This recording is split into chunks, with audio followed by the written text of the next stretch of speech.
Bonjour à tous et à toutes et bienvenue sur ma chaîne YouTube pour une nouvelle vidéo sur l'autisme. Aujourd'hui, j'ai décidé de vous expliquer comment fonctionne votre cerveau, comment fonctionne le cerveau des autistes. Alors cette vidéo peut intéresser les autistes, mais aussi les professionnels qui travaillent dans l'autisme ou les parents d'enfants autistes. Pour cette vidéo, j'ai fait des lectures dont je vous mettrai les références en barre d'infos. En temps normal, je fais plutôt des vidéos sur mon ressenti. Donc c'est plutôt une introspection sur comment je me sens en tant qu'autiste, comment je vis l'autisme de l'intérieur. Donc cette vidéo sera un peu plus différente, voilà, même si je vais quand même mettre des exemples personnels, voilà, agrémenter d'exemples personnels ce compte rendu, on va dire, un peu plus scientifique sur le sujet.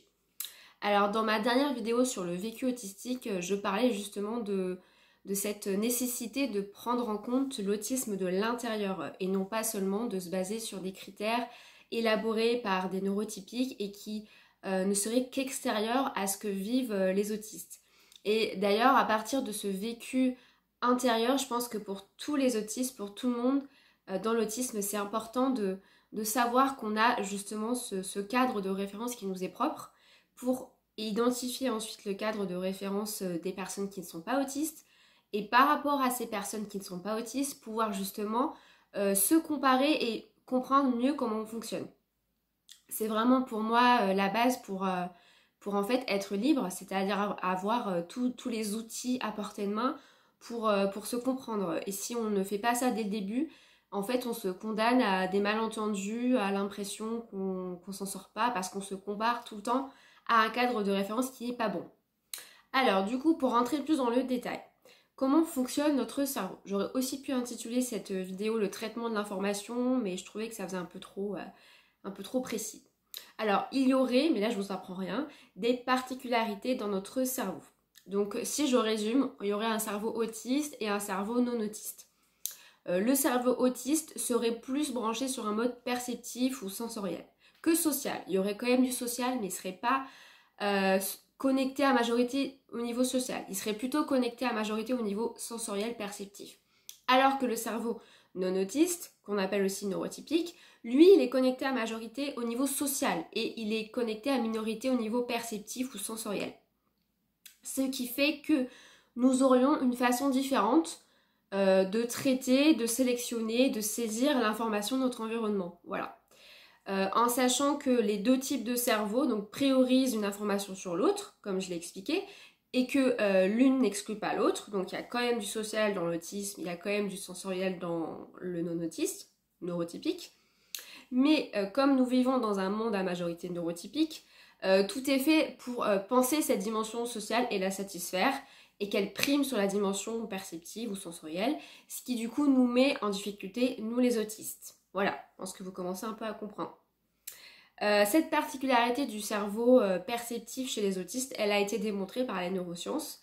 C'est-à-dire qu'en réalité, le cerveau autistique, il traite en priorité ce qu'il voit, ce qui est concret, et non social ou axé sur le détail. Donc, il traite ce qui est axé sur le non social, ce qui est axé sur le détail, ce qui est concret, et il ne traite pas ou il voit moins bien ce qui est abstrait ou ce qui est social. Voilà. Donc en réalité, on ne peut pas tenir compte de ce qu'on ne voit pas, puisque on n'est que sur le concret. Donc on prend, on traite, on comprend, on voit que ce qui est visible, et l'invisible, on ne le voit pas de prime abord. On peut le voir, mais il faut quand même faire un travail, on va dire manuel ou un travail intellectuel pour compenser. Voilà, donc autrement dit, notre cerveau ne voit pas le sens du social ou ne comprend pas en tout cas le sens dans un contexte social. Et pour ça, on peut dire que nous sommes, entre guillemets, aveugles au niveau social. Ce qui ne veut pas dire que nous ne sommes pas capables de sociabiliser ou que nous n'avons pas un sens du social, c'est juste que nous avons une particularité au niveau de la cohérence centrale qui fait que nous avons du mal à lire le sens dans un contexte social et que par conséquence nous avons du mal à sociabiliser. Nous pourrions sociabiliser si nous avions accès au sens en fait. Ce qui fait que c'est comme si on loupait la première marche et que du coup on n'avait pas accès à la seconde. Donc cette théorie d'ailleurs, elle a été illustrée par la psychologue Uta Fricke, si vous voulez tout savoir. Voilà, donc la lecture de notre environnement est différente. Et à ce sujet, les neurosciences parlent de réactivité ou de surconnectivité au niveau sensoriel du cerveau autistique.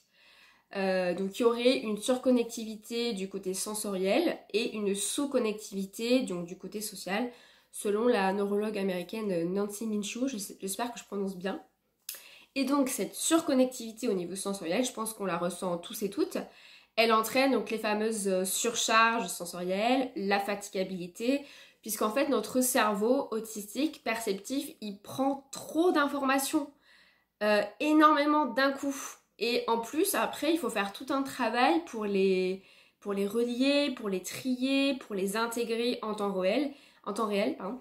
Et ça entraîne énormément de fatigue et voilà, c'est un gros travail mental qu'on doit faire. Et en plus, tout ce qui est perçu rentre en fait par la vue, donc c'est la vue notre sens prioritaire. Et donc tout est transmis par la vue et tout ce qui est transmis par la vue doit ensuite être traité. Donc c'est très intense et c'est comme si on se prenait tout de pleine face sans filtre au niveau de l'environnement. Donc tout ce qui est vu, touché, entendu, tout ça doit être traité et pour que ce soit traité, il faut que ça passe par la vue. C'est pour ça que si quelque chose est touché sans être vu, ça va être compliqué pour nous de l'intégrer. Et donc tout ce qui est abstrait, qui n'est pas vu, qui n'est pas visible de prime abord, tout ce qui est social, tout ce qui est, voilà, qui là encore ne peut pas être perceptible, c'est très compliqué justement de l'intégrer, en tout cas de prime abord, puisque nous fonctionnons de manière visuelle. Donc notre cerveau est surconnecté dans certaines zones locales et il est sous-connecté du coup dans des zones plus distantes au niveau social. Donc il y a un déséquilibre, une désynchronisation. Et en fait ce déséquilibre, ça entraîne du coup un problème de synchronisation entre les zones et un problème aussi de traitement de l'information en temps réel. Et justement, on a un ouvrage qui parle de ça, qui s'appelle Le fonctionnement interne de la structure de pensée autistique, paru en 1993, donc ça commence un petit peu à dater, et qui explique qu'en fait, tout organisme tente de maintenir l'équilibre entre l'interne, donc sa structure interne, et l'externe, donc l'environnement. Et cet équilibre-là, cette tentative de maintenir l'équilibre, ça s'appelle l'homéostasie. C'est un concept qu'on retrouve aussi, voilà, pas seulement pour le psychologique, mais aussi pour le physique, dans l'ostéopathie, voilà, dans toute discipline confondue.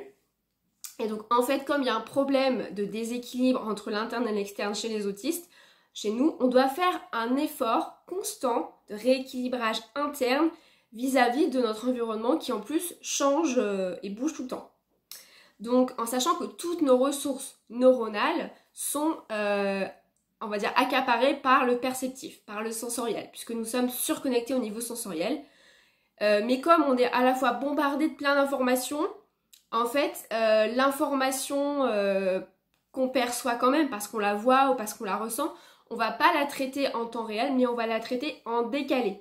Par exemple, si on a froid ou chaud, à un moment donné, c'est pas quelque chose qu'on voit. Donc c'est quelque chose plutôt au niveau du sensoriel, mais au niveau physique, au niveau interne. On risque de ne pas ressentir le froid ou le chaud en temps réel, sur le moment, parce que nous sommes en même temps assaillis par plein d'autres informations que nous devons apprendre à gérer manuellement. Et c'est plus tard, le soir, qu'on va sentir le froid. Ou alors, comme par hasard, le lendemain, on est malade. Voilà, c'est à cause de ce décalage, parce qu'on doit traiter plein d'informations et en priorité le visuel qui est sensoriel. Donc nous avons aussi des particularités cognitives, puisque nous fonctionnons là encore différemment de la norme. Nous avons un cerveau, on va dire, pour résumer, en mode manuel. Donc pensez à une boîte de vitesse dans une voiture.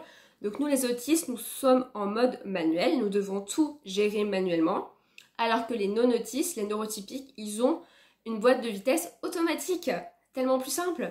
Donc finalement, ils font les choses de manière automatique. Une fois qu'ils ont lancé une tâche, ils peuvent la refaire sans y penser. Voilà, hein, c'est beaucoup moins coûteux cognitivement. Alors que nous, non, on doit sans cesse faire une gymnastique cognitive pour traiter chaque bribe d'information perçue, enfin vue, de manière consciente. Alors même si on s'en rend pas compte parce que ça peut aller très très vite en fonction des profils, mais on doit quand même, voilà, on doit quand même traiter chaque information en plus, une par une, de manière séquentielle. Et si on n'arrive pas à traiter la première information, on ne pourra pas passer à la seconde, ce qui entraîne parfois justement les fameuses dysfonctions exécutives, on a l'impression d'être bloqué, ou les fameuses ruminations, quand justement on n'arrive pas à classer une information dans sa tête, notamment en fin de journée, où on va se refaire le film de sa journée. Donc ce qu'on appelle le traitement de l'information, il est beaucoup plus long que chez les non-autistes, et il est aussi beaucoup plus fatigant, hein, puisque eux, ils sont débarrassés de voilà, de ce mécanisme cognitif, alors que nous, on doit tout le temps conscientiser et tout traiter de manière séquentielle, ce qui est une immense dépense d'énergie. Et en plus, notre traitement de l'information, il est non seulement plus long, mais aussi statique, contrairement aux neurotypiques qui ont donc un traitement de l'information dynamique. Ce qui explique d'ailleurs notre besoin de routine, puisque ça permet à notre cerveau de faire des pauses. Ça y est, le cerveau il est moins mobilisé pour traiter de nouvelles informations, il est dans quelque chose qu'il connaît, et donc on peut enfin un tout petit peu la passer en mode automatique et se focaliser sur les autres informations. Donc c'est pas pour rien qu'on a besoin d'être dans un environnement connu, qu'on doit faire les choses de manière un peu répétitive, même si ça peut paraître idiot pour les autres, comme si on était des robots. Mais en fait, c'est vraiment un confort, parce qu'au niveau cognitif, c'est l'enfer, c'est hyper coûteux. Hein, et quand bien même on est content, quand bien même on est dans une nouvelle situation qui nous procure de la joie, qui nous fait plaisir, c'est quand même beaucoup d'informations visuelles à traiter, de nouveaux espaces, de nouvelles personnes. En plus, au niveau spatio-temporel, pour nous, c'est aussi compliqué, pour des raisons que je vais expliquer plus tard. Donc vraiment, c'est pas pour rien qu'on a besoin d'un cadre et d'une certaine, ce qu'on appelle l'immuabilité, même si l'immuabilité pure, c'est une illusion, ça n'existe pas parce que c'est contraire à la vie. Mais néanmoins, voilà, il faut vraiment se rendre compte que en fait, ça nous arrive très souvent d'être bloqué parce que justement, à cause de ce traitement de l'information qui est un petit peu plus saccadé, c'est comme s'il y avait des petits bugs, comme si le disque était un petit peu rayé par moment et qu'il fallait qu'il redémarre. Alors que chez les non-autistes, c'est beaucoup plus fluide. Et c'est pas péjoratif de dire que chez nous c'est statique, hein, c'est juste que c'est différent, voilà. Et voilà, nous on est branchés différemment, on est branchés au niveau perceptif. Et puis il y a une intensité qu'il n'y a pas chez les non-autistes parce qu'on a cette surréactivité au niveau sensoriel qui fait qu'il y a cette intensité qui est aussi une richesse, mais qui du coup va aussi souvent nous déstabiliser et que nous en fait on fournit un effort continu. Moi j'avais déjà cette sensation avant de pouvoir mettre un mot dessus de devoir trouver mon équilibre et d'avancer comme ça, comme sur un fil tendu très fin qui menaçait à tout moment de me faire basculer, voilà. Et donc c'est ça, c'est cette fameuse dysynchronie entre l'interne et l'externe. Donc toute nouvelle information, si elles sont en trop grand nombre, sont difficiles à traiter en continu parce qu'il y en a trop, ce qui explique aussi les difficultés qu'on éprouve à modifier une habitude, l'angoisse aussi quand on est dans un nouvel environnement. En fait, il faut un peu nous laisser du temps, il faut nous laisser le temps d'arriver, il faut nous laisser le temps aussi de nous approprier le nouvel espace, le nouvel environnement au niveau visuel. Ce qui explique, comme j'ai déjà dit, qu'on peut être bloqué quand la première tâche, on n'arrive pas à passer à la seconde parce que la première tâche, on n'arrive pas à la terminer. Et ce qui explique aussi, voilà, j'y viens à nos difficultés avec la notion de temps, puisqu'en fait, comme on est visuel et que le temps, là encore, c'est abstrait, on a besoin de pouvoir se le représenter pour pouvoir un peu se faire une idée. Et puis comme en plus on a un cerveau statique, si j'ose dire, le temps parfois ne s'écoule pas. Ce qui pour moi est une richesse parce que du coup c'est comme si l'intensité était la même 5 ans après. Moi je trouve ça génial. Voilà, mais il y a quelque chose un rapport au temps que je trouve beau et que je trouve plus authentique, plus intense, alors que finalement je me dis que les non-autistes, le temps file et puis hop ils oublient et puis passent à autre chose, alors que nous voilà il y a quelque chose qui nous marque parce que c'est plus figé, mais dans le sens c'est plus ça nous marque plus. De la même façon, par rapport au fait que le cerveau des non-autistes, il est en mode automatique, je trouve que c'est pas forcément un cadeau parfois parce que du coup, nous, ça nous force à avoir conscience des choses, à prendre conscience de ce qu'on fait, puisqu'on doit tout verbaliser intérieurement, conscientiser, voilà, même si on ne se rend pas compte, mais chaque chose est conscientisée et du coup, je trouve que ça nous donne une certaine lucidité que parfois n'ont pas les non-autistes qui ne réfléchissent plus en fait, qui peuvent multiplier les tâches, certes, qui peuvent être beaucoup plus efficaces peut-être, mais qui n'ont pas conscience en fait parfois, qui n'ont pas de recul suffisant. Alors que nous, du fait de ce cerveau manuel, on perçoit plus les petits accros, les petites choses qui vont pas. Voilà. C'est pareil pour l'espace, on a aussi des difficultés à se représenter l'espace, à avoir une vision globale de l'espace, une vision d'ensemble. Et donc c'est pour ça que on dit que les autistes, ils sont très, organisés et ordonnés. Mais alors moi, je suis très bordélique. Après, c'est peut-être aussi parce que j'ai un TDAH et tout. Et là, j'ai lu quelque chose comme quoi ces difficultés à ranger, c'était aussi, là encore, visuel, c'était aussi perceptif. Parce que, en fait, comme on a du mal à avoir une vision d'ensemble, qu'on voit plein de petits détails, on va avoir du mal à voir le bazar et du coup à ranger la pièce dans son ensemble. De la même façon, j'ai lu quelque chose de très intéressant sur la lecture, et moi c'est quelque chose que je fais, c'est qu'on aurait tendance, je mets au conditionnel, à lire les livres d'un coup plutôt que petit à petit, à cause justement de cette difficulté à saisir le livre, donc dans sa temporalité et dans sa spatialité, si j'ose dire, dans son ensemble. Et donc c'est plus facile pour nous de lire d'un coup, comme ça la chose, on la crée manuellement dans notre cerveau, on l'imagine manuellement, alors que si on fait des pauses, on revient au livre et tout, il faut refaire ce travail d'élaboration du temps et de l'espace du livre dans son esprit, il faut reprendre là où on en était avec voilà, manuellement cette vision-là abstraite qui nous fait défaut de base. Et bien sûr, on a aussi des difficultés à se projeter, du coup, dans le temps et dans l'espace, voilà, à s'organiser. Ça, c'est aussi lié aux fonctions exécutives, mais aussi à cette difficulté de l'abstraction. En sachant que là, je parle vraiment peut-être des autistes avec peu d'autonomie. Moi, j'ai pas forcément de difficultés à m'organiser. Je pense pas avoir des difficultés avec l'abstraction du temps et de l'espace, mais c'est vrai que moi, c'est dans le détail que effectivement, j'ai ce rapport au temps où le temps, en fait, ne bouge pas. Et je suis très très mal quand je vois, quand je reviens dans une ville que j'ai aimée il y a 10 ans, quand je retourne et que la ville a changé, qu'il y a des nouveaux bâtiments, que les gens que j'ai connus à ce moment-là n'y habitent plus. Pour moi, c'est un deuil à faire, c'est difficile. Donc je pense que c'est aussi lié à ce rapport au temps, voilà, et à ce besoin d'immuabilité et de choses qui soient un peu figées, quoi. Voilà. Et donc du fait aussi du statisme de notre cerveau, les règles sont souvent comprises de manière fixe et donc d'où la difficulté qu'on connaît aussi avec l'implicite, avec les doubles consignes, avec l'ironie, etc. Donc en fait tout s'explique par voilà, notre fonctionnement en fait neurologique, hein. Il n'y a pas de secret.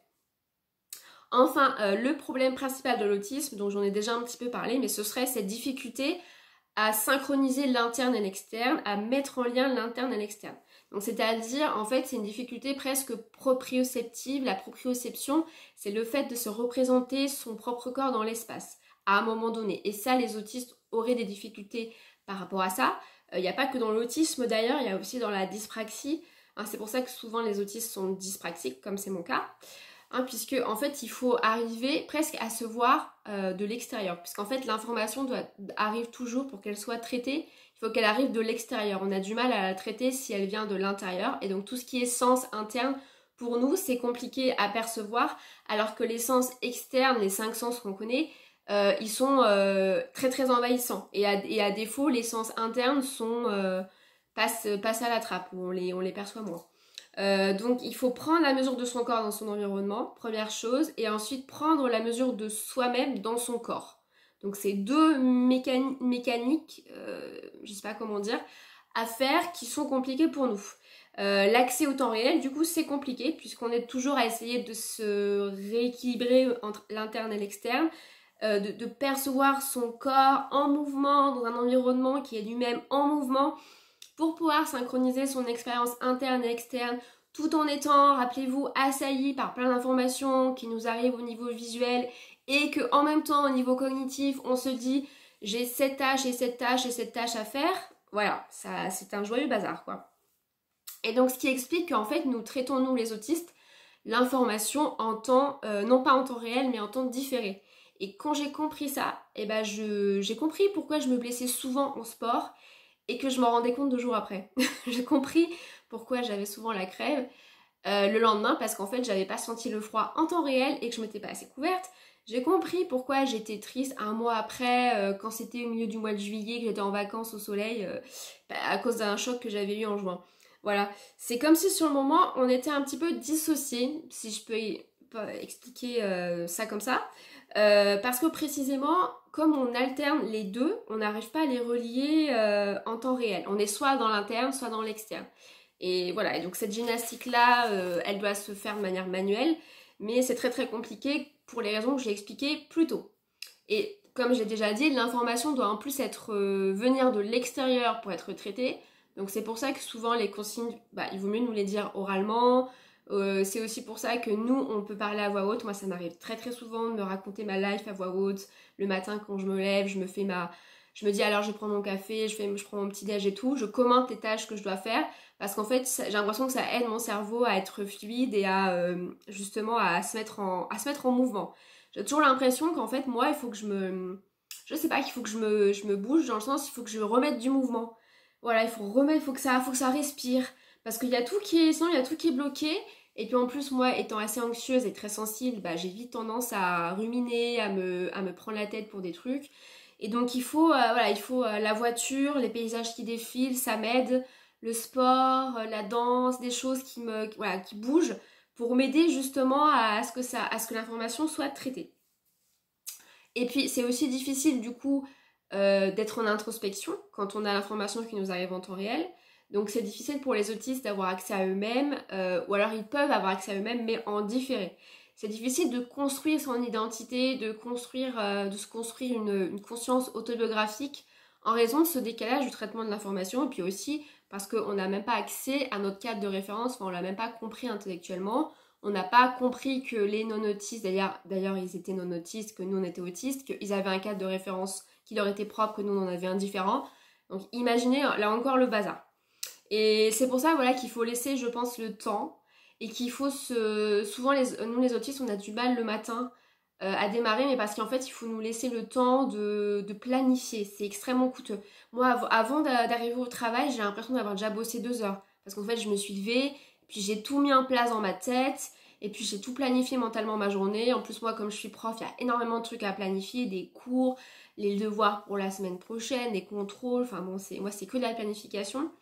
Et donc je pense qu'il faut se laisser des marges pour digérer les choses. Il faut être indulgent avec soi-même et pas aller trop vite.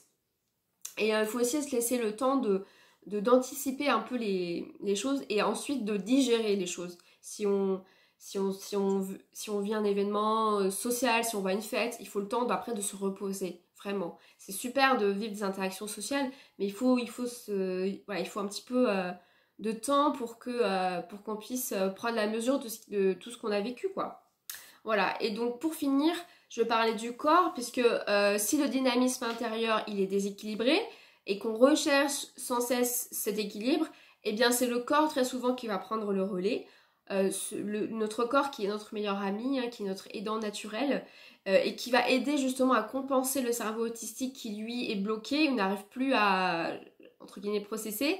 Et c'est pour ça que vont apparaître les stims, que vont apparaître le flapping, que vont apparaître les balancements. En fait, c'est pour tenter là encore de remettre du mouvement, de traiter cette information qui menace justement d'entraîner une surchauffe et aussi pour exprimer l'intensité au niveau émotionnel, si on est très content ou alors si on a de la frustration ou de l'anxiété. Voilà, c'est pour nous permettre d'extérioriser tout ça. Voilà pour cet exposé sur notre cerveau. J'espère que ça vous aura aidé à un peu mieux vous comprendre, que ça aura aidé les personnes non autistes à un peu mieux comprendre nous les autistes. Et je vous retrouve très bientôt pour une prochaine vidéo. Prenez soin de vous. Ciao, bye bye.